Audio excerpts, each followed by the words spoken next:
Hello, hello, Missoula. It is 6 p.m. Tuesday evening. We know what time it is. That means it is time for the Agreeable Bassist. And I am your host, Hiram Mariner. And I am the Agreeable Bassist. And I'm coming at you live from 105.5 LPFM, KFGM, Missoula Community Radio. And you can always stream us 24/7 via the interwebs at 1055kfgm.org.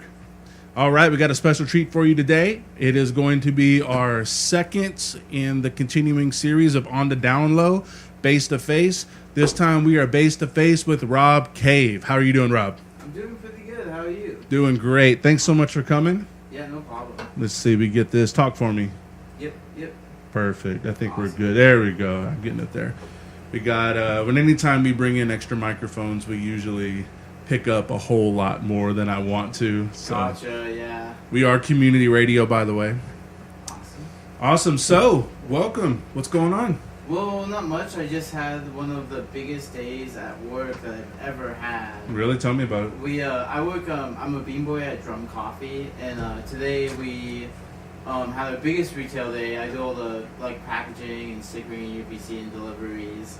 And we pretty much delivered to almost everyone that we delivered to, except maybe a few clients. So it was a big day at work. So I went there, we busted it out, got it done, and now I'm here, and I'm super stoked to be here. Well, we're glad to have you. Which Drum Coffee do you work at? I work at both of them. I work at the one on South pretty rarely, but I work at D2 pretty often. Is D2 the one on Broadway? Yeah, D1's considered, we call it D1 because it was the first shop, and then D2 is the roasting location by Eastgate Albertsons. You know, I've not been there. I hear good things. I have actually a pretty deep coffee background. Really? Which I'll tell you a little bit about off air because I don't know how much the listeners are interested in that. Gotcha. But very interested. I've not been to Drum. My wife, she recommends it. She says it's really great coffee, but also a really cool place. Yeah. And I know it's on the other side of town. When I say other side, it seems like as a Missoula transplant, I spend most of my time on this part of town, kind of Gotcha. around downtown. But I also remember seeing on Facebook that one of our heroes that we both share, Jeff Ament, came into the shop and you got to serve him. Is that correct? Yeah, it was kind of cool. So I usually am pretty good at keeping my cool around musicians I really admire. I play with a lot. Yeah, I play with a lot of musicians who I really look up to. I got to play with Maps and Atlases and Cursive before, and just bands I've listened to since I was 11 or 12. And I'm opening for these guys. Now this is crazy. Keep your cool, Rob. But Jeff Ament came into the shop on South one day. And I ran into him once at Ear Candy, and I didn't realize it was him. And John, the owner of Ear Candy, one of the co-owners, was like, "Robert, do you know who that was?" And I was like, "No idea. Who was it?" And he's like, "That's Jeff Ament from Pearl Jam." And I was like, "Oh my god!" And it always meant a lot. I think Jeff was kind of a cool person because he's from a small town. He worked hard, moved to a big city, grinded with bass. Played in a lot of bands, and got to where he wanted to be. And I always thought that Jeff was kind of like a stand-up character for sure, and being a Pearl Jam fan for a long time, it was really cool to be like, "Oh, what do you want? And then he got a cold beer and olive oil. Okay, can I get such typical order or whatever?" So That's cool, yeah, man. he was a really nice guy. He asked me about my gear. I told him I played bass, and we kind of chatted a little bit. But he was super personable, and it was really cool. My band, one of my bands I play in, one project, Go Habiki, actually got to play the following week after I met him at the Adams Center opening for the Pearl Jam show. Yeah, I was at that show. Yeah, so that was super fun. I had a lot of bass technical difficulties, but besides that, it was a blast to be able to be a part of a huge active community event that was very loud about community issues. So. Man, that's absolutely terrific. I find him quite underrated as a bassist. He's great. I think he's exceptional, and a lot of people don't recognize how good he really is. Mm-hmm. And I was at that show, the stadium show they had done, and he, played a variety of basses, came out, did a little acoustic guitar work with Eddie and him alone singing. Awesome. And it was really varied. It was really good. And talk about tone. He's just got great tone.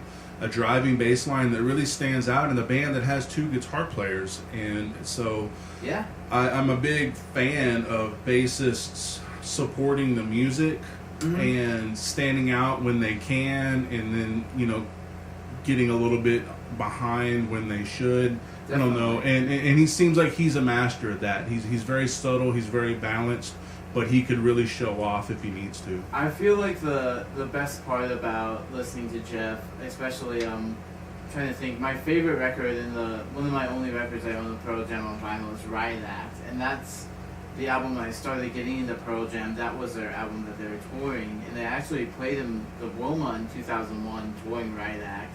But I thought that really? He played a fretless bass, I think, on that record, I think, and yeah, just hearing those bass lines, I thought it was so creative and had so much movement, but the pocket and the rhythm was just inherently there. That sounds good, man. Well, I'll tell you what, let's talk a little bit more here in a bit, but I want to go ahead and put a little bit of Fools, F-U-U-L-S, his new EP. It's a secret, so we're going to play 2 songs. One, I was warned, was not radio friendly, and I know that our station manager, John Van Dyke, might not like that. So we're going to play 2 quick songs off the EP, Conniption Fits and Dry Spellcaster. Yep. All right, let's do it.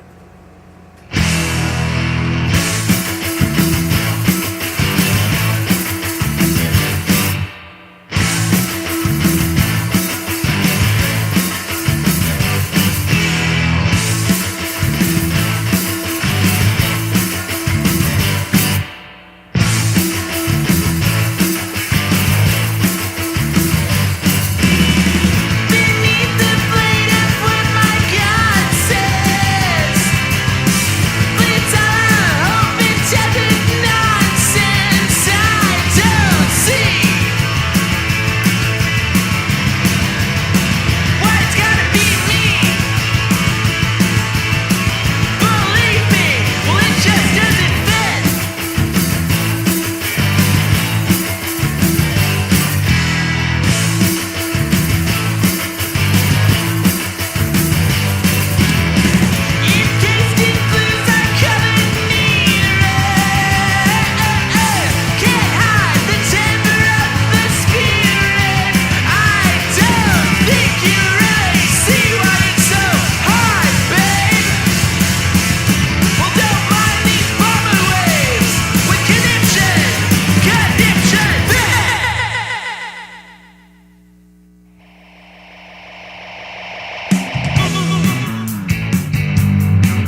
All right, so that was Fools. F-U-U-L-S. F-U-U-L-S. Yep. Did I say it right? It sounds like Fools. Awesome. Yeah, but we just decided instead of O's to use. Yeah. That's cool. It's pretty original. Let's see. We had some technical issues I think we have ironed out. Go ahead and talk to me just a little bit. Tell me all about Conniption Fits and Dry Spellcaster. Okay, so Conniption Fits and Dry Spellcaster were 2 songs we wrote before we took a big hiatus. There was a period of time where we were playing, and then Tom got news that he was having 2 twin baby boys, and then they moved to Arizona, so we put the band on hold for a little while. We played KBJ's birthday bash about a year and a half after our hiatus, and then a year after that birthday bash in 2015, we decided to record an EP of songs we didn't get to record while we were an active band. So we went to Great Falls, and we went to John Plank's studio, the Machine Studios, and we recorded this 3-song EP of songs we had written a long time ago, and then Tarantula, which is a new song, the one that's not radio friendly. And yeah, we recorded the 3 songs, and while we were there, Thomas was like, well, we should just be a band again. And we all again. So after that, we were in an active band again, and Thomas moved up here, and we've been kind of writing new songs and just kind of kicking it since then, and it's been great. I think everyone has, at least in Fools, I know that everyone has been playing actively in other projects. Aaron Soria, our drummer, played in Rooster Sauce, and he plays in Magpies. Played in a band called Couches and toured all around the United States. Thomas had a side project. Well, he had a project called Cardinalkin that was super awesome, and he was writing the entire time he was gone. And I played in bands like Lucky Penny, Eat Strike. I played in like Goabiki and Sunraiser and all these other projects I was in. So we were all growing musically. So when we kind of came to Fools last year, we kind of had this just a lot more experience. I think we're a lot more mindful songwriters. So definitely stay tuned for the future of Fools. I think our next full length is going to be something to kind of keep an eye out for. So, do you have an idea when that's going to come out? So we scouted out a studio, and then we're just kind of building songs. We're probably like 7 songs into a full length, so we're hoping to do it before next summer. It's like the loosest timeline I could probably give for that. Where do you guys normally record at? So I record most of my stuff with Chris Bauman at Black National Studios. It's pretty cool. Chris has been there since the very beginning of my Missoula music career. The first band I was ever in Missoula was called Boys, and I joined Boys in I think 2011 or 12, and then we went to the studio to record the EP shortly after we formed, and that's when I met Chris. And I don't even know how many projects I recorded with him, but he's like the studio I love to go to, and I have a really awesome relationship with Chris. I can't speak enough good things about him. Well, that's definitely good to know, especially when you're dealing with a producer. I mean, a relationship's super important. Somebody that gets your style, and can massage it and polish it, and take good to great. That's what I really see as a producer. Well, and I think the thing that's great about Chris is he's so. I think his emphasis is capturing the energy of a certain take. And he records most of the stuff live and does overdubs later. But I've always been super happy playing in that studio because I feel very comfortable with him and with Chris. And he's been like a big brother to me. He's been super great. So that's good to know. And you say you've done like countless projects. Well, let's talk about the now. How many projects are you in right now? So right now I'm in 3 projects, kind of with one other project that's going to sprout up here pretty soon that we just had our first practice last week, and I'm super excited about it.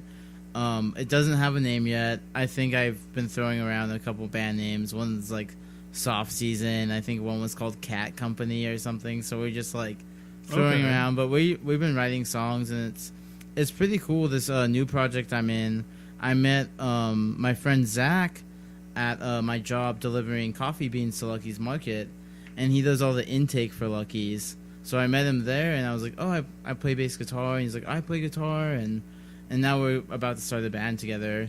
And that's kind of the exact story of how Lucky Penny started with Elizabeth, who is now in Go Hibiki.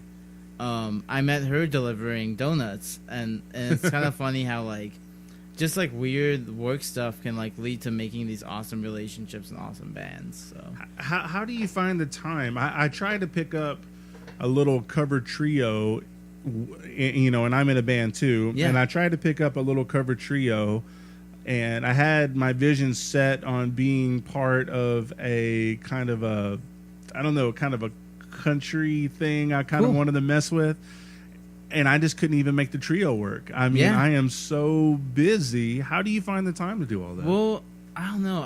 I know for me, I work part time, so I only work about 30 hours a week, so I can make time to like pursue bands at kind of a greater pace than a lot of other people can. I guess that work full time and have a lot more responsibilities. I feel like I have a couple of responsibilities. It's, you know, making sure my trailer doesn't light on fire, making sure my cat's fed, playing bass, and taking care of myself. So that's it. Yeah. Do you play any other instruments besides bass? I used to play a lot of acoustic guitar. I used to play a lot of drums, but now I've really honed in on bass. I feel like I find the most joy and the most expression in bass right now.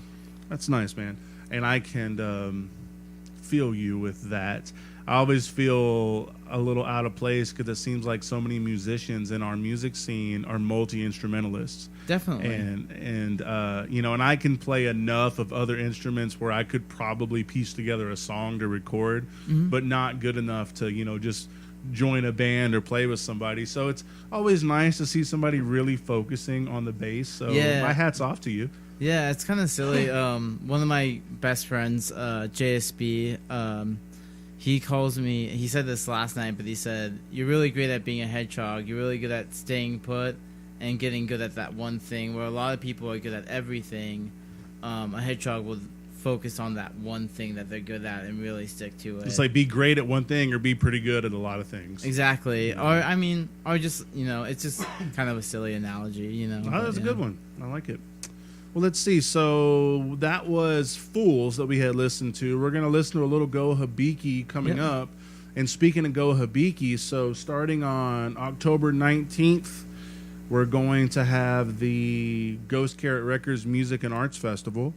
So it looks like we're starting October 19th, Friday, and Saturday, October 20th, and Sunday, October 21st. Yep, and Sunday is the day two of my projects are playing. One project is called Tormy, and that is kind of like a art jazz rock group. And then the other project I'm playing in is Go Hibiki, which is kind of like a pop punk, kind of thrash indie group that I love both projects. I think they're I like it too, you know, and you told me about Tormy, and I'm excited to hear it, and I'd like to play it later. Absolutely.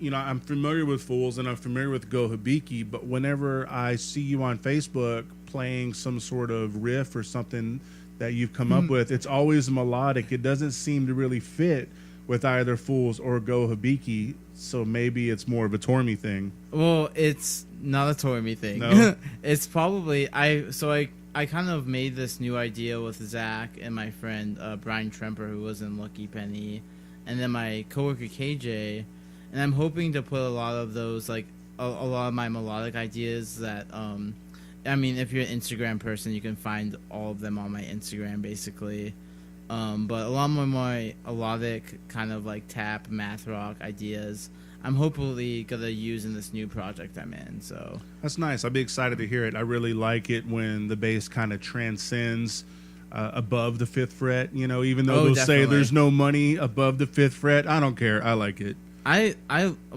think that bass is one of those things for me that I find very expressive, and I feel like the more you push the limit with bass, and the more you look outside of what other bass players have done. My favorites are, you know, like Victor Wooten, Stanley Clarke, Jaco Pastorius. Sure.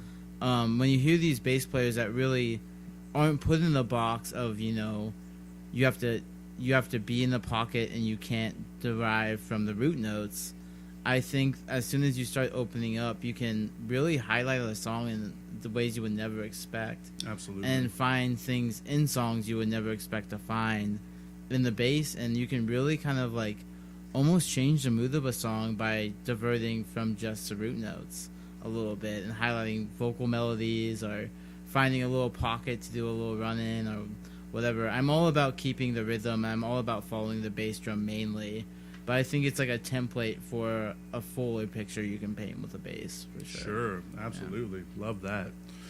So I want to listen to a little Go Hibiki. Before I do, so this is your new album, At Home in the Dark World. This is At Home in the Dark World. And this just came out, am I correct? Yeah, it's pretty new. Couple months? Yeah, it's a couple months old, but yeah, I just got a review in the Missoula last week, so. Oh, I did not read that. Oh, excellent. How did that go? I think it went great. They talked, so this album's kind of, it was written by Elizabeth, the vocals were written by Elizabeth and Ethan.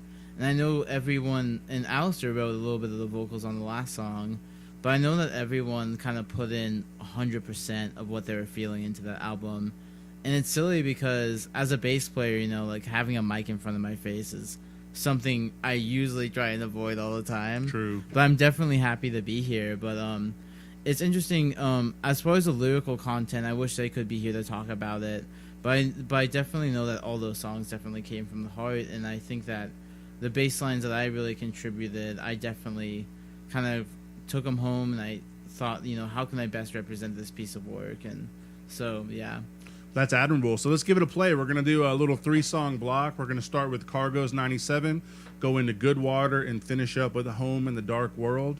And this is Go Hibiki, and all of these tunes are available for purchase on bandcamp.com. Just search Go Hibiki. And we're also on Spotify and Apple Music. Spotify, yeah. Apple Music. Anywhere else I'm missing? I think that's it. I gotta plug those in there. And if you're confused on any of these projects, just reach out to Rob directly on Facebook, and he's going to steer you in the right direction. All right, here we go. Cargo's 97.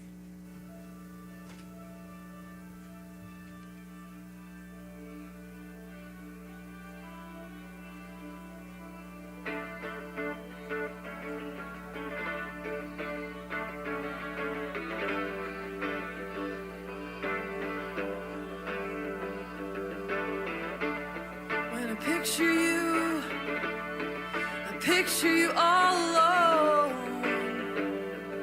watching 90s music videos. How long has it been? Can barely remember when you pissed your pants at the carnival.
wonder if I should set my watch to the seconds since it's finally stopped.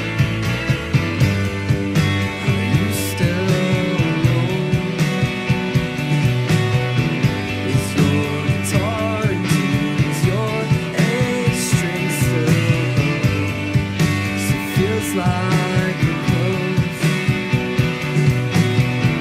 I thought I heard him underway a couple extra notes.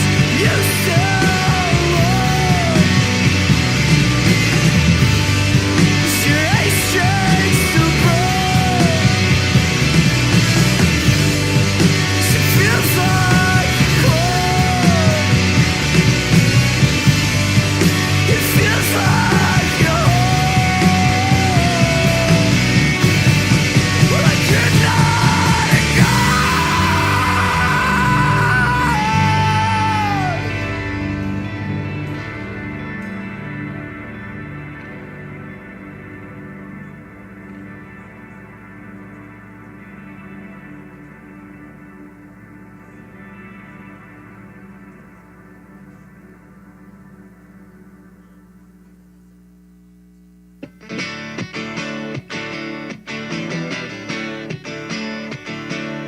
I swear I'll never write a song where I say go. So I can add that to the list of promises I wrote. 'Cause it's so easy to not be here. It's so easy to disappear in this room.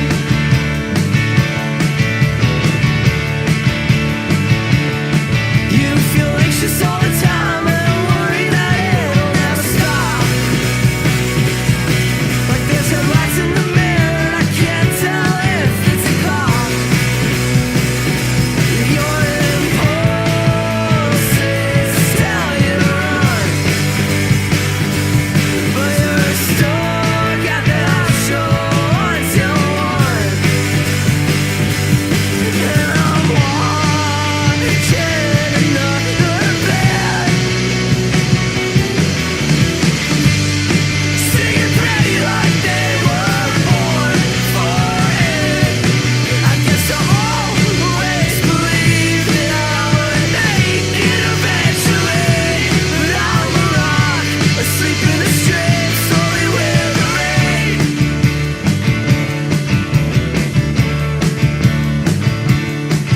When I close my eyes, I just see fire and rock. And I realize they're on their second to last song. And it's so beautiful to feel like a piece in a puzzle of beer and lost and strings. The punk rock is done.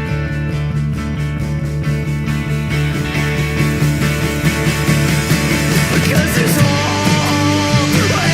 another band singing pretty like they were born for it. I guess I always believed that I would make it eventually, but I'm a rock asleep in a street, slowly withering.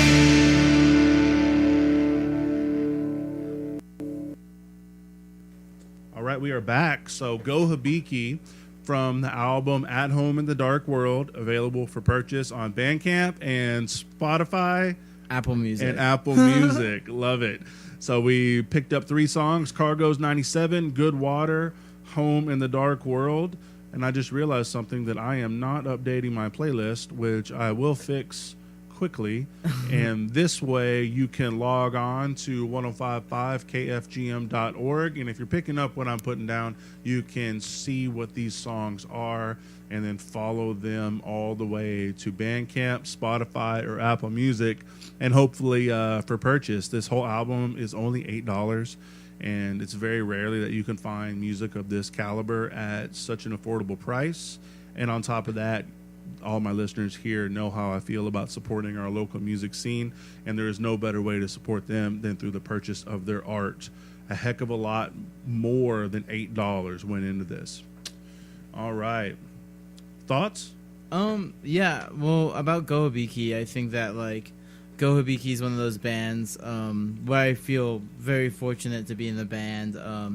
Ethan, our front man and our main songwriter, he was in a band called Miloskip, and a band before that called Whip-Ass Girls, and I played with both bands. I've always looked up to Ethan as far as a songwriter and as a guitar player and as a lyricist, and I think the best part about Go Hibiki for me is that it's like the easiest job in the world. I just kind of show up, write my bass lines, and then, you know, pull my own weight whatever way I can. Isn't it nice when you can just do that? Yeah, it's super nice. It's super nice because I feel like I get to focus on playing the bass and putting on the best performance, and that's where my job kind of stops.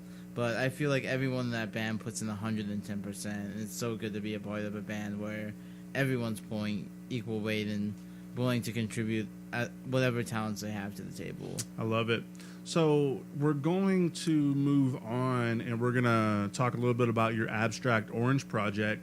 So you had mentioned with Go Hibiki that it's nice for you to kind of just come in, play the bass, and go home in a way. Yeah. So is that the case for Abstract Orange? Oh, I think so. Tormy's a really cool project. Abstract Orange is our first album from Tormy. Oh, excuse me, Tormy. Yeah. Mm-hmm. And Tormy is made up of three of my good friends who are all like, they were kind of in art school for a while. Emily Silks on drums. Oh yeah, okay.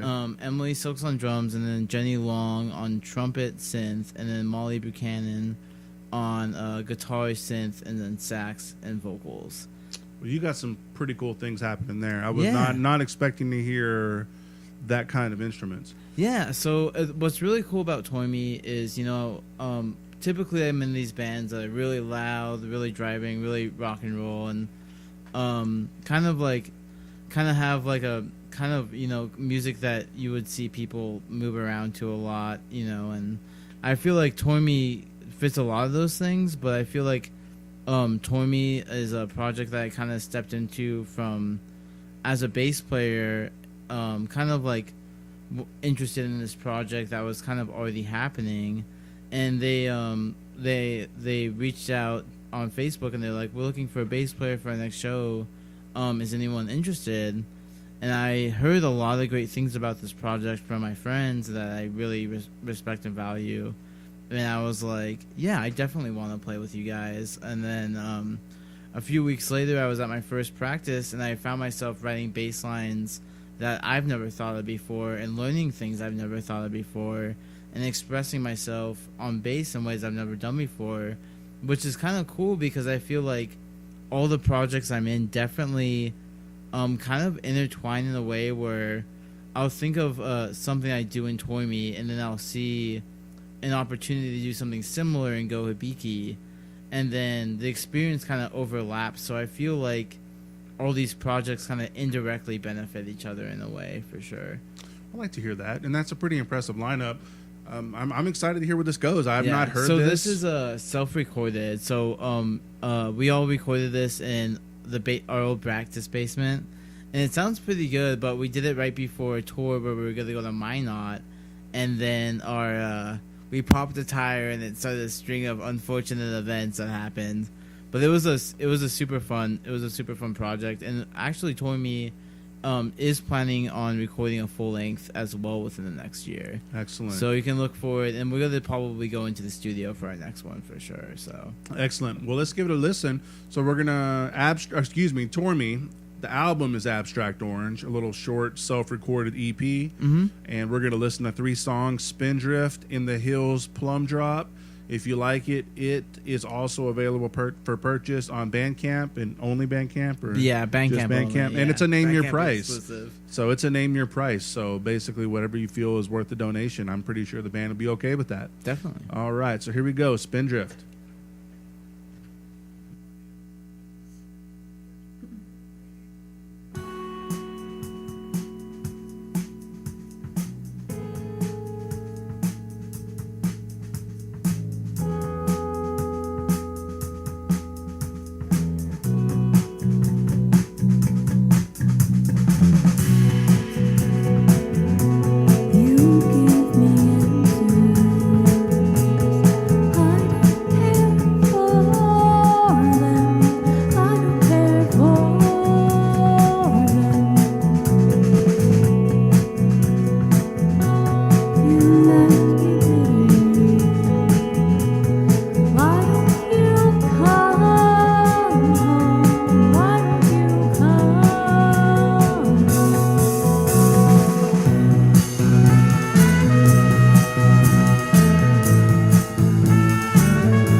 That was great. So, Tormy, Abstract Orange is the album. Name Your Price on Bandcamp.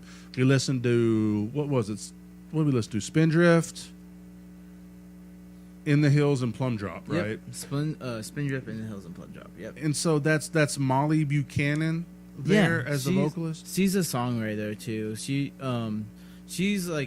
pretty, I think she's an amazing songwriter, and she's a great friend. But yeah, she basically wrote these songs, and they were kind of a concept of this idea she had. And I don't want to say that idea because I don't want to mess it up. Mm-hmm. But it was really cool hearing all of these songs put together, and it really made me think outside the box with my bass playing, which is why I really loved why I love being in that band, and what I find really fun about it too is playing with different instruments I don't normally play with, and like trumpet and everyone's pretty traditionally trained, so it's kind of a treat for me. So That's nice. Yeah. And I just wanted to mention her because her vocals really stood out to me. yeah. I just thought that they were really great, very haunting, very very nice. And Well, and this was about a year ago, so I'm really excited. I think we've all really like dialed it in even more so since this record. That's good. And really found our groove. So I'm really excited to put out a studio record with Tormy. It's gonna be great. I'm ready to hear it. That's something I can really get behind. That's something that I would listen to at home. I Yeah. really like to have a lot of mood music going on. I do a lot of things at home. I told you I work from home. I spend a lot of time at home. I do Yeah. all the housework, or the majority of it. I watch a lot of Star Trek at home and hang out with my cat. Well, you so. could do that too. I have a cat too. And so it seems like whatever project I'm involved in, I need to have the right mood music to go with it. Cool. And I could find a spot for this. I really could. I Definitely. really enjoyed well, it. thank you so much. Oh man, that's great. You guys are great. So they're classically trained. Talk to me a little bit about your training. So it's I started playing bass guitar when I was 11 years old, and I took lessons from one of my favorite teachers I've ever had. His name is David Martinson. He's from Great Falls, and he runs a sound studio called Trinity Sound Studio, and he's like really active in the Catholic Church there. I'm not really a religious. I was brought up in the Catholic Church, but I'm not religious now. But when I was younger, he used to teach me bass, and I excelled at some point, and then I used to play at church with him. I used to play gigs with him here and there, and he was a great teacher. But the thing I liked about Dave is he never taught me how to read music, which is kind of a kind of a downside now. But he really reinforced the creative element of playing bass, teaching me theory, teaching me the scale, teaching me like the cycle of fifths or thirds or whatever, and like. It's cool because he gave me the tools I needed to excel on my own and be a creative writer. I think that's great, and I'm kind of in the same boat. And I'm working on myself and learning how to read music, although I'm not devoting as much time as I want to these things. But you know, when I was in middle school, I played tuba for like 2 years. Nice. And I read the bass clef without an issue as a child, and I was pretty good at it. So I feel like it'll come back.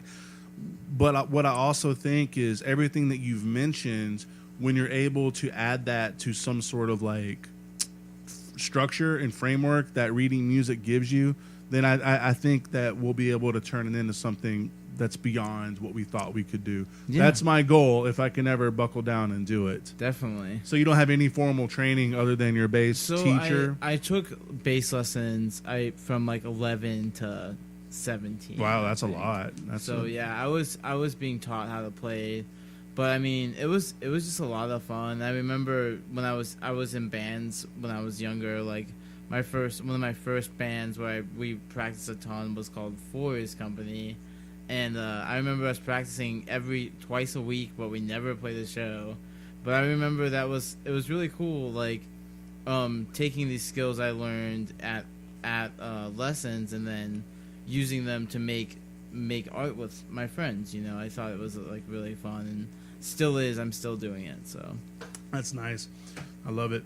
6:56 here, so we're gonna have From the Big Sky to the Big Easy, normally with Crawdaddy, coming on in an hour and 3 minutes now, but he is still touring Eastern Europe, and I believe now he's in Rome. I've been following him on Facebook, and he's got some great pictures, and it looks like he's having a blast. So we will have one more substitute for him today. I am not sure who it is. I think it might be DJ Dan, but please don't hold me to it. I don't know if he's going to be playing Crawdaddy's style with that New Orleans swamp funk, I like to call it. It's a little, not really that. It's just brass heavy, I'll say that.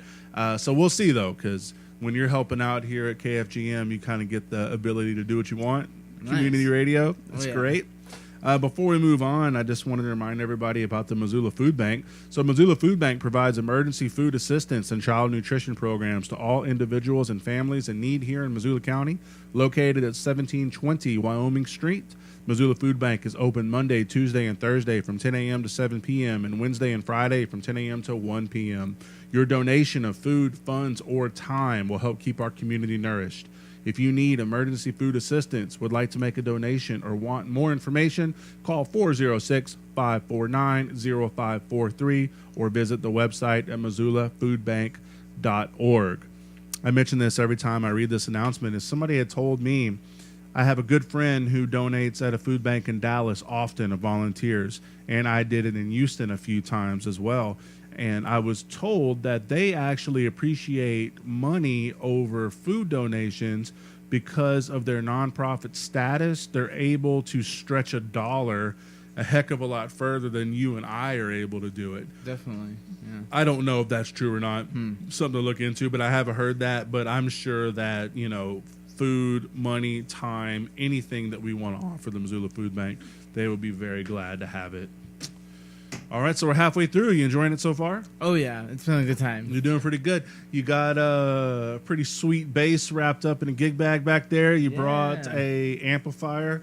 Maybe we'll be able to sweet talk you into playing a little something here in a little bit. I was like, maybe I should have prepared something before I came over here. But you had mentioned bass players that you like, and one of my favorite is Nathan East. And I don't know if you know who he is. No, I don't. So Nathan East, it's unfortunate you don't know who he is, because he's Clapton's #1 bass player. Oh, wow. Phil Collins, Ray Charles, Stevie Wonder, Daft Punk.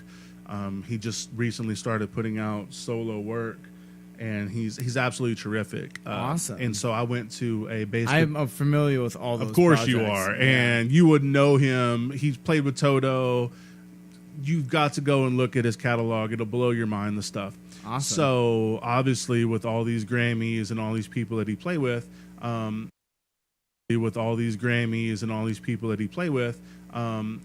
I had the pleasure of having a bass guitar.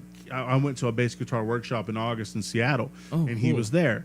And so I got to meet him, and I got to get his autograph and a few things and talk to him. And then coincidentally, about 10 days later, he was playing here in Big Fork for the Crown Guitar Festival. Oh, crazy. Which was a workshop as well, which was kind of funny when I found that out in Seattle. I was like, you're going to Big Fork, Montana? Yeah. So the guy's absolutely terrific. I totally forgot where I was going to go with that. Well, I feel like that's really interesting. I think it's crazy, like living here my whole life in Montana and Great Falls, and then meeting all these incredible musicians throughout my life. And some of the best songwriters come from the smallest towns, and some of the best songs I've heard come from people who don't play in bands, who don't play gigs. And I think there's a lot of talent in this state that's kind of like hidden, in our cities, hidden in the mountains and stuff. And it absolutely is. It kind of adds like a little mystical element to it. I love that he's not really in that camp, although he started as a professional musician at 14, backing Quincy Jones. Yeah.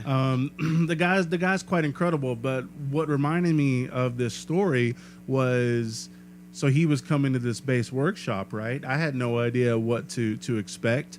And then so he shows up in our classroom and he says, I expect you have a piece prepared. And he pointed to me and he says, let me hear you. Yes. And so all of a sudden, I'm standing there with nothing prepared. And then you have basically one of the finest bass players on the planet giving me the opportunity to play for him. Awesome. So it's going to be similar. You're going to be playing for me. I am the world's okayest bassist. So that's why I am the agreeable bassist. Cool. I am not the great bassist. I'm just agreeable. So a little bit less pressure, but you are going to do it later because you brought it. Yeah, I'm down. I love it. Excellent. All right, so we're going to change gears just a little bit. So we got a couple more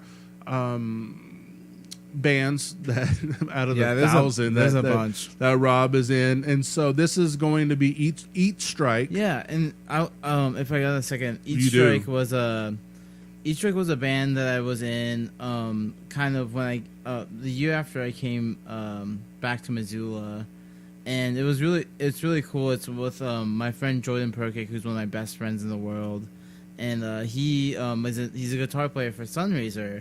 So Fools played a show with his high school band in Billings called Show for Nobody, and that's when I met Jordan, and then they moved to Missoula soon after.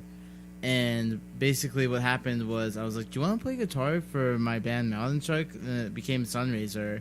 And then Jordan was like, yeah, sure, but you have to play for my band called Eat Strike. So this is his project. And we did a little We did a little trade for sure. I love it.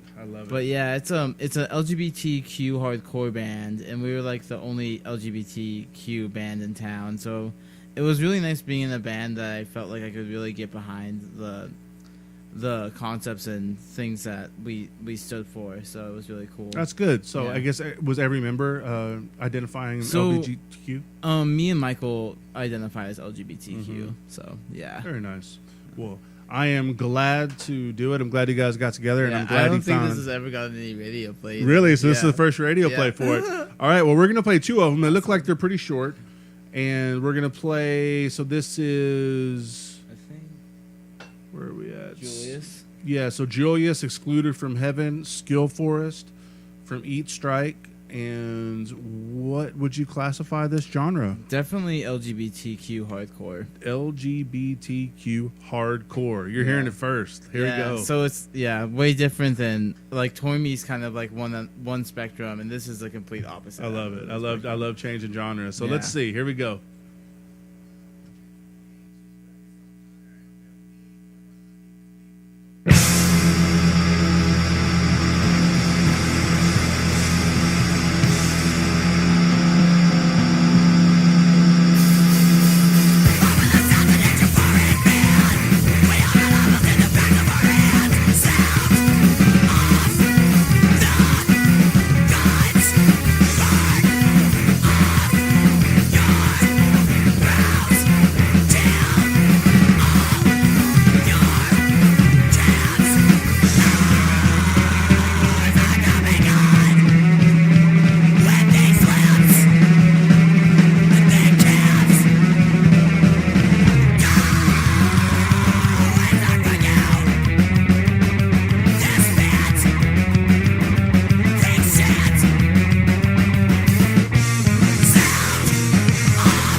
I woke up surrounded by fungus, with mushrooms growing out of my palms and eyelids.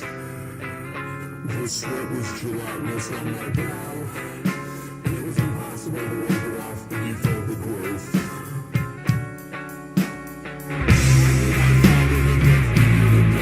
Amongst the weeds and the trees and the dirty water, to die like one of the wrong people, to become a living house.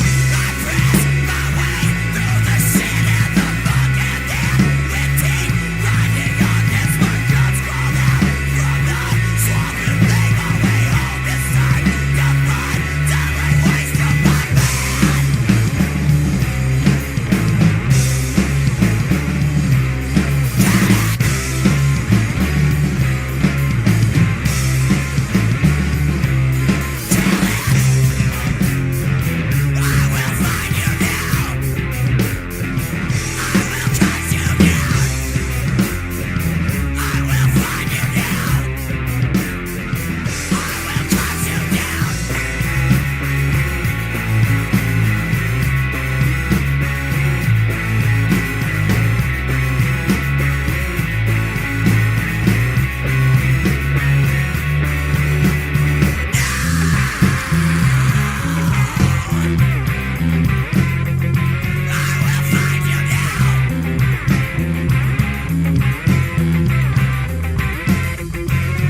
and it stops just as soon as it starts.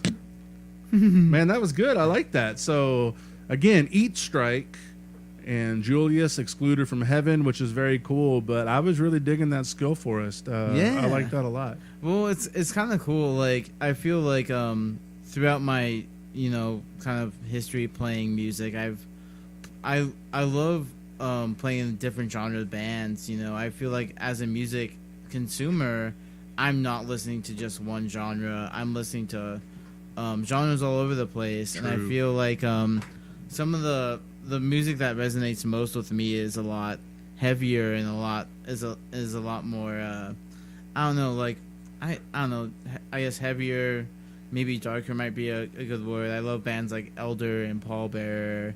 I love At the Gates, just different metal bands, and I feel like it was nice to I'm really picky about the metalite bands that I would play in. So it was awesome meeting Jordan and Michael and getting to exercise that in me for sure. So it was awesome.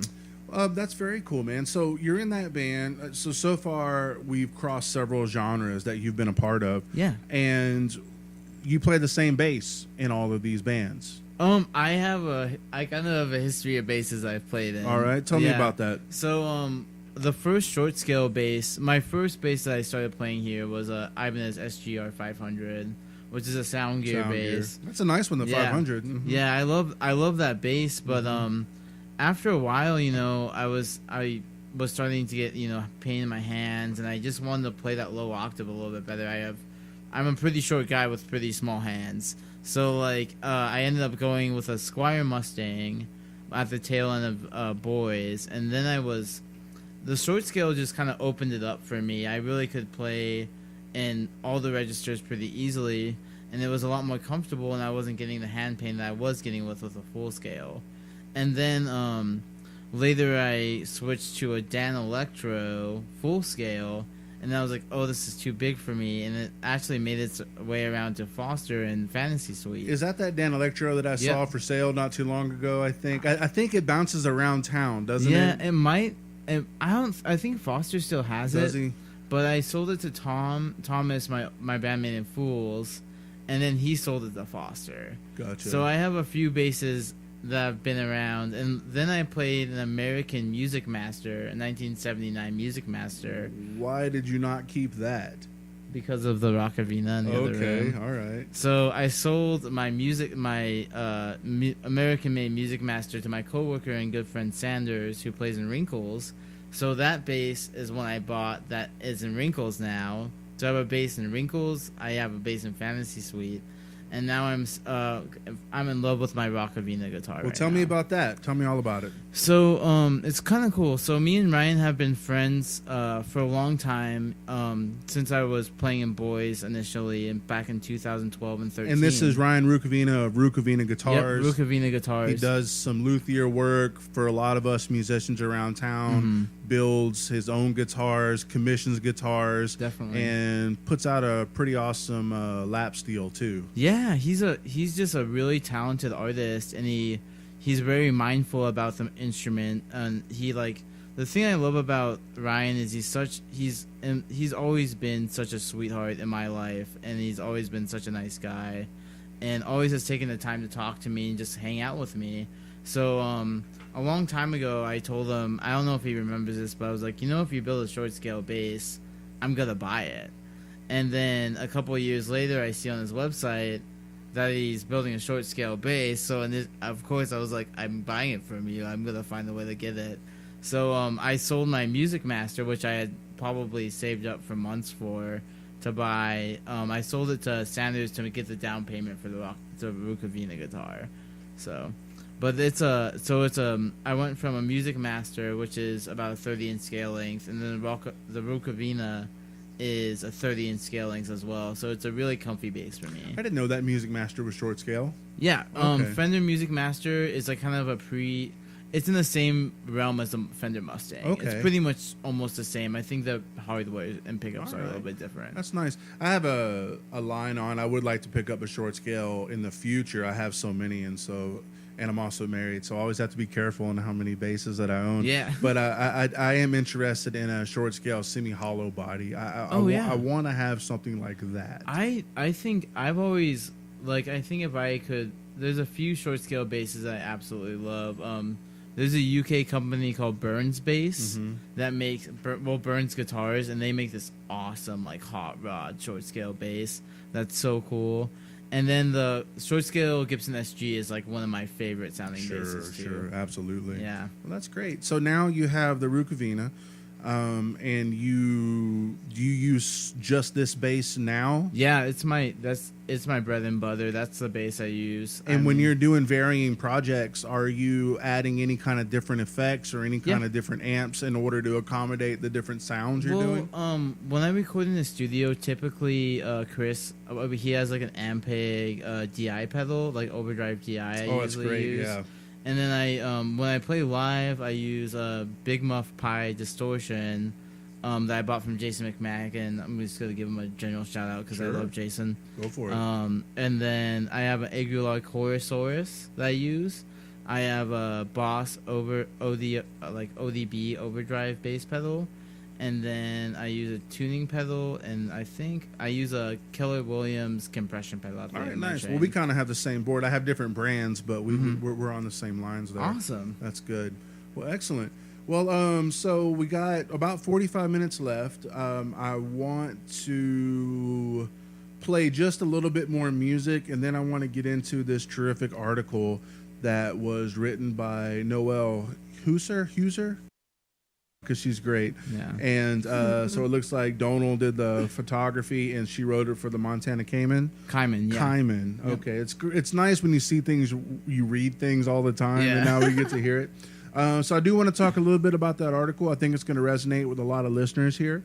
But before we do that, I want to touch on, we're going to pick 3 songs. This is your first band, Boys. Well, the first band I was in Missoula. In Missoula, your first Missoula band, Boys, from the album Kamikaze. Yep. And this one is available at Bandcamp and only Bandcamp? I think it's only Bandcamp Only right Bandcamp? now. Yeah. So we're going to pick up 3 songs. We're going to do Pocket Knife, Get Wet, Digital Void, because these are the 3 songs you're most proud of with your bass lines. I love my bass lines. All right. I love it. So we're going to give that a shot. So here is Pocket Knife.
was pretty cool. I like that. So that was Boys. The album was Kamikaze, and I was digging your bass lines. That was nice. Oh, thank you. That was cool. So you're really running the gambit here. We are touching all sorts of things. Yeah, we're going down the Rob Cave bass rabbit hole for All sure. right. Well, I'm hoping that the next thing that we hear will be some blues or some country, right? We're gonna get that. Well, I was actually in a country band. Were you? Yeah. Well, not really. It was like kind of like indie country with my friend Kaylin called Wilma Liber Minor, but sadly we don't have any recordings. So. Oh, gotcha. Yeah.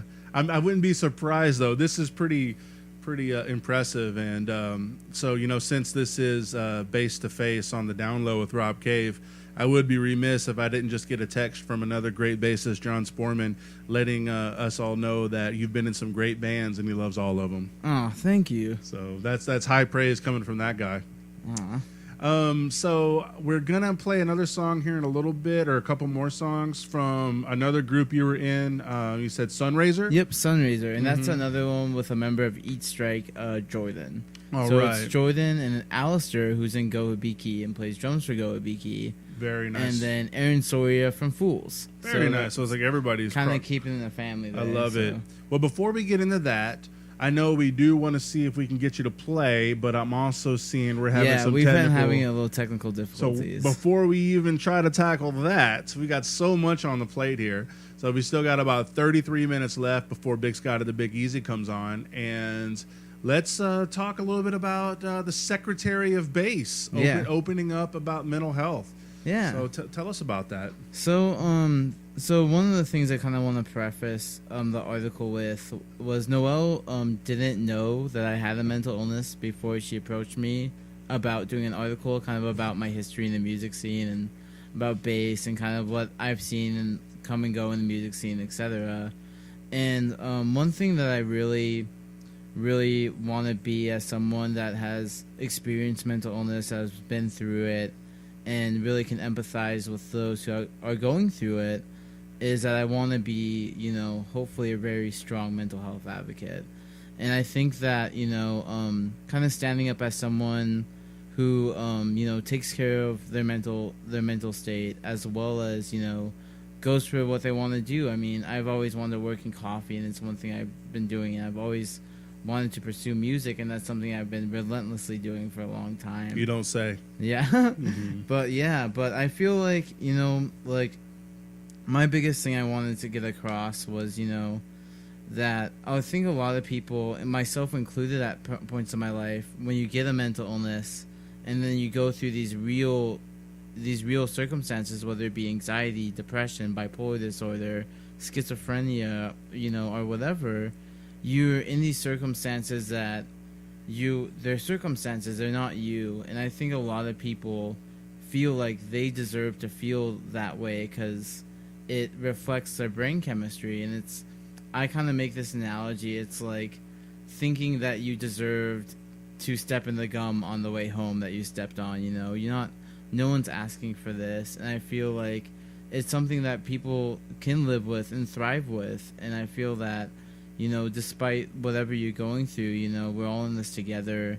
And my main hope for that article was that we can kind of normalize conversation about how to deal with struggles across the board. We're living in a time where a lot of people are victims to circumstance, and I think that it's time victims open up, of mental illness or whatever has went hard in your life or whatever, and talk about how we can get to the other side so we can all lift each other up. So that's nice. Does it seem like this article has done that? Oh yeah, I've had a lot of real talks with a lot of good friends of mine and people I don't even know. A lot of people have been hitting me up on Facebook and talking about some experiences they've been through, and it's been a very awesome experience. I'm very thankful for the Kaiman and Noel for making it happen, because I've wanted to talk about mental illness and self-care and stuff for so long, and how important it is to treat yourself with the respect that you deserve,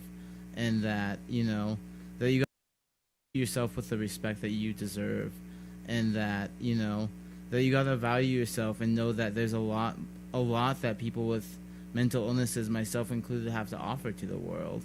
And I think that we really need to look at our potential, and we can't exclude our potential because of the gum on our shoe. You know what I mean? I like to hear that, and that's a really nice sentiment. Something stood out, and I'm hearing these words more and more, and that's self-care. Would you mind expounding a bit on that term and what it means to you? I think that self-care, I guess for me, it's weird. Like, I feel like for me, like, part of self-care, I know for me, is not overstressing myself, and I know that, you know, self-care is just like, I feel like it's one of those things where you know that, like, when you laugh, that I guess, like, you deserve to feel happy, you know, and, like, really striving for the positives in your life, and really striving for, you know, the positives in your friends and other people. And I think that it's kind of, I think that, you know, like, I'm not going to say, like, living with mental illness is great, because I've went through a lot of tough stuff, but I feel like, you know, it has made me a stronger friend, it has made me a stronger bandmate, and it has made me a much more empathetic person, and someone that can open an ear and give advice to people, you know, across the board, you know. And I feel like, you know, we need to take our experiences, and we need to use them in an empathetic way to help other people get through their stuff. And I feel like a lot of this stuff, like mental health, when you talk about schizophrenia or bipolar disorder or something, it's so weird and taboo, and no one wants to talk about it. No one wants to even admit that it exists. And it's just like, these are things that affect 1 in every 4 people. And I feel that we're doing everyone a disservice by not sharing how we deal with our problems, you know.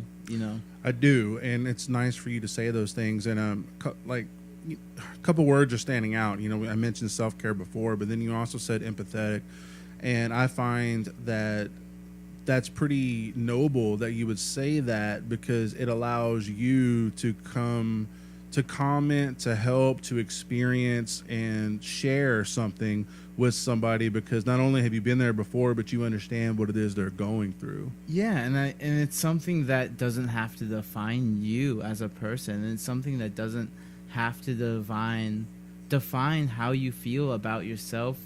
And it's something that, you know, if you have good friends, and if you have people who understand what you're going through, no one's going to turn you away. There's no door that you're going to shut through mental illness. That's very nice. And I can see it being a humbling experience. And, you know, you being in all these bands, having an article written about you, being on the Agreeable Bassist, and that's a claim to fame in itself. But it's, would you still consider yourself approachable? If somebody is suffering, would you want them to reach out to you? Yeah, absolutely.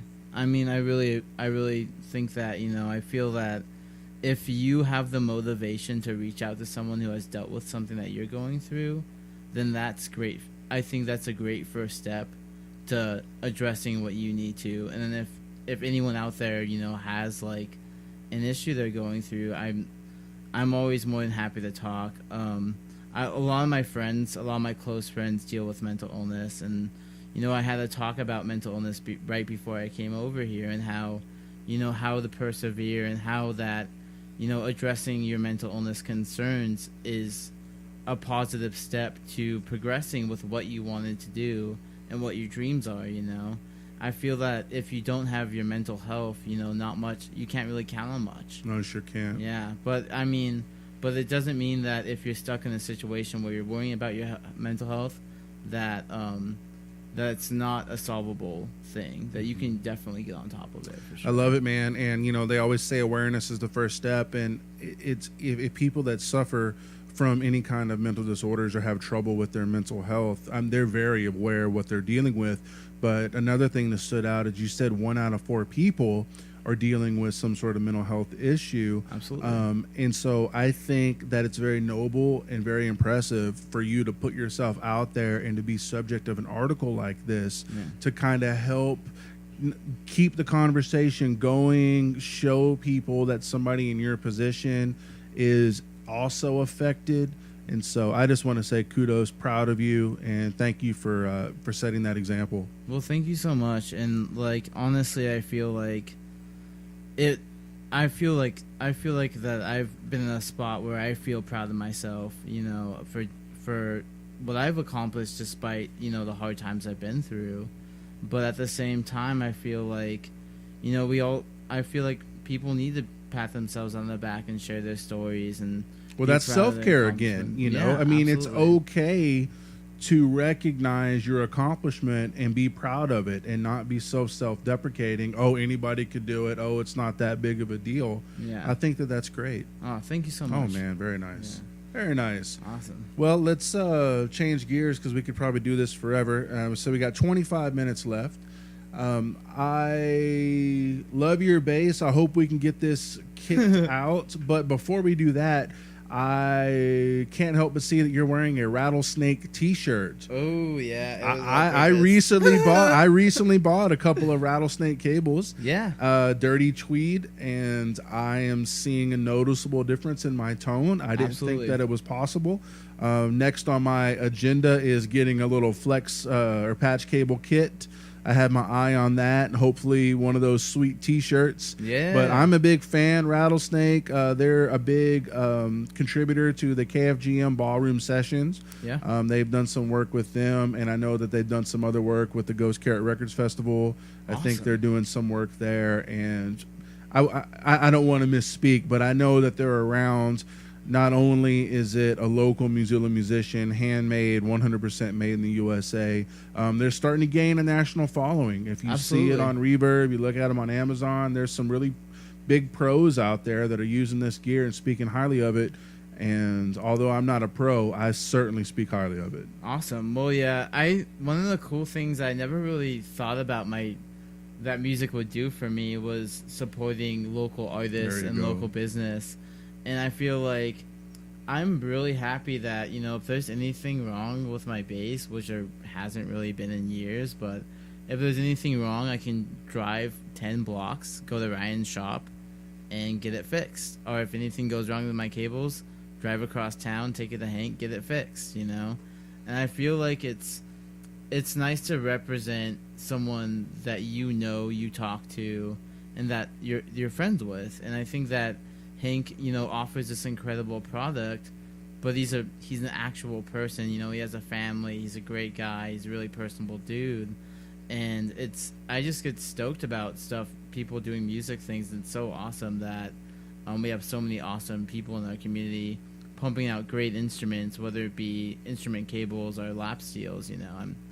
It's cool that I feel like my bass, my rig is half of my gear is all locally sourced. That's so nice. That's I'm cool. with you. It's awesome. I love it. You made a mention, this musical community that we have, and then how good it feels to be able to not only support them, but they're there to support you Yeah. if you have an issue. And also on top of that, our dollars go back into the community, and it's that little sign you see, and it's like, we're not paying for some CEO's vacation or retirement fund. We're actually paying for somebody to keep their lights on or put their kids Absolutely. through a rock camp at the ZAC or Yeah. whatever, and it's powerful. It's powerful. Well, it's people. I feel like it's people working hard, doing things they actually care about, and I feel like if I can support that, I'm going to every time. Absolutely. If I'm able to. Absolutely. I'm Yeah. with you too. So that's Rattlesnake Cables, the great Hank Donovan. You can pick them up online at rattlesnakecables.com. I picked mine up at ESP because I find it's a win-win to support Definitely. two businesses at once. Oh yeah. And of course Amazon, Reverb. They're Oh yeah, and I think Hank has a website that you can order for him directly for if you want to do any custom builds. I know he has Oh yeah, that's whole part of bunch it. of- You're so right. whole bunch of options for you for Hank. So yeah. Absolutely. But yeah, I think it's super rad. It's cool because I feel like I see Hank from time to time getting coffee at the coffee shop, and it's always cool to just talk to him and gain a little bit of knowledge every time I see him. That's or, nice.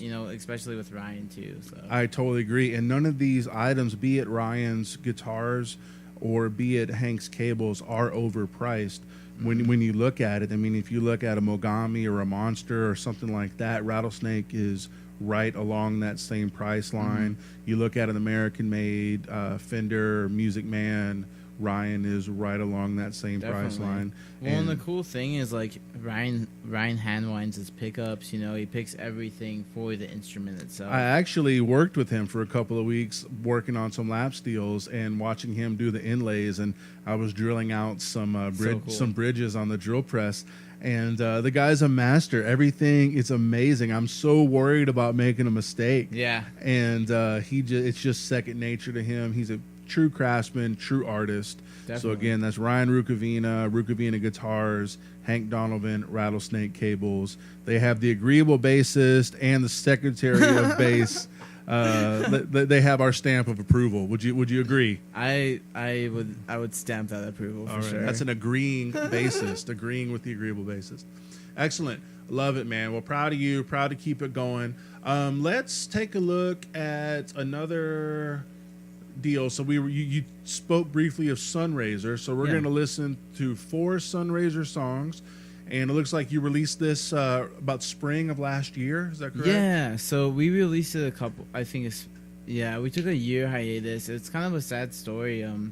Our guitar player Jordan ended up getting tinnitus and hyperacusis. Oh man! From our first tour, so we had to take a year off. And then when please use ear protection, people. Definitely. Be it on stage or be it watching a show. Absolutely. Yeah. Sorry, I had to throw that in there. But go ahead. But he got tinnitus and hyperacusis, and we took a year off because he could not play, but he kind of got on top of it, and then we started playing again a year after, and we got to open for the OCs, and we got to play a few last shows. Our last show was actually Camp Days last year, the last Camp Days, and we closed out the first night.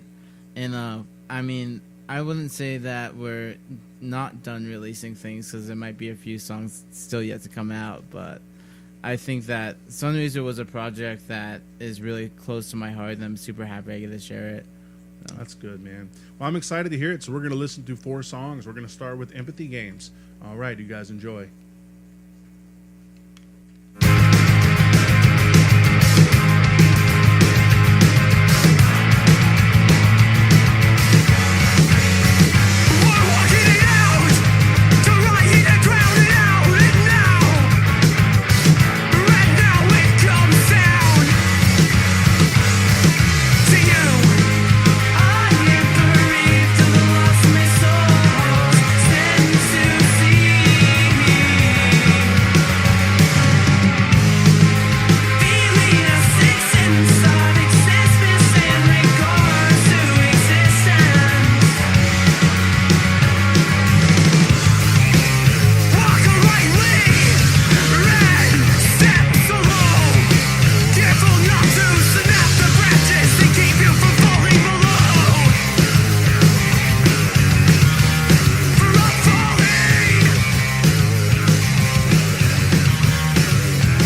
Man, you were just full of cool music. So that was Sunraiser.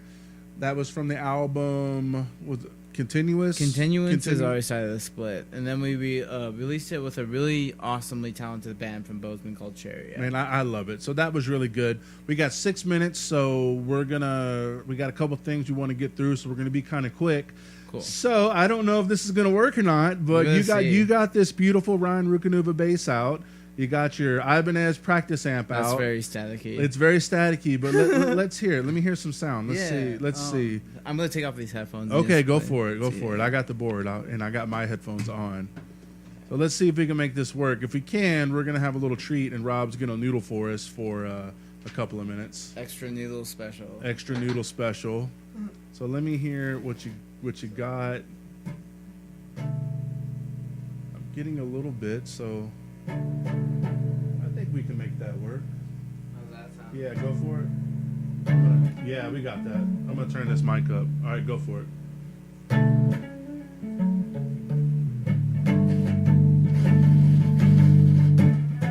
Oh, sorry. Okay. No mistakes.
That's beautiful, man. Good.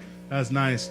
I see it's starting to fuzz, but I think we got it. I was seeing the levels work with it. Cool. And for you guys listening at home, so basically he was strumming, he was chording, and he was finger tapping, and he did it all very clumsily, melodically. I could tell exactly what it was you were doing. It's all of a sudden you're the bass player by yourself on the radio, and it's a little nerve-wracking. Yeah, it's a little nerve-wracking. That was good, man. I loved it. Yeah, I do a lot of these kind of like noodles stuff on Instagram, and it usually takes me like 25 takes before I nail it. So, gotcha. Yeah. I love it, dude. You did good. All right, man. So we got 3 minutes, and we're about to sign off. So we got DJ Dan is going to sit in for Crawdaddy. And are you doing New Orleans stuff again? Sure. Excellent. So he's going to be sure to fulfill Crawdaddy's legacy, who I know may or may not be listening to it right now. Have you been following his Facebook tour? He's been on an adventure. He is on an adventure, and I can't wait to see everything when he gets back. I'm super excited. So that'll be coming up here in a little less than 3 minutes. So you have been listening to the Agreeable Bassist at 105.5 LPFM, KFGM Missoula, Missoula Community Radio, and you have been listening online at 1055kfgm.org. So we're going to make a copy of this show. I'll be putting it on my Facebook page in the coming days. And as always, you can log on to Radio Free America and listen to every one of the broadcasts up to 13 days after the fact. Secretary of Bass, Mr. Rob Cave, I want to thank you so very much for coming in and sharing with us and the listeners your body of work. Oh, you're very welcome. And thank you so much for sharing your struggle with mental health. Yeah. And your great stories about meeting Jeff Ament and slinging coffee. Yeah, it's kind of a cool life in Missoula sometimes. Missoula is a great life. And so just a big kudos, big thank you for doing all of those things and for being such a vital part of our great music scene and for raising awareness of not only that, of not only the mental health, but just this great community in itself. So thank you again very much. Well, it's my pleasure to do so. So no problem. Well, do you have any final words that you'd like to give the listening audience? Yeah, one of the things I really want to say about the music scene in general is just I feel like the last couple of years have been the best I've seen as far as bands coming together from across the state and lifting our sound and lifting our scene up as a whole. And I feel like, you know, whether it be people or mental illness or, you know, the music scene, that we all need to support each other and root on for the stuff we're doing. So we do. Awesome. Thank you so much, Missoula, for letting us be a part of your evening. Thank you, Seattle. Thank you, Denver. Thank you, Southeast Texas. And thank everybody across the universe for letting us be a part of your night. We're going to finish out with some more Go Hibiki. All you need is blood. There's a small wooden box with the lock broken off that used to hold all my poems and words. The deeper you go, the rougher they get, like old roads leading from pavement to dirt. Was up a gravel trail where I first laid eyes on some pixels on my phone of your face. Pavement to dirt was up a gravel trail where I first laid eyes on some pixels on my phone of your face. You were younger than I remember. God, I wish I could go back to that place.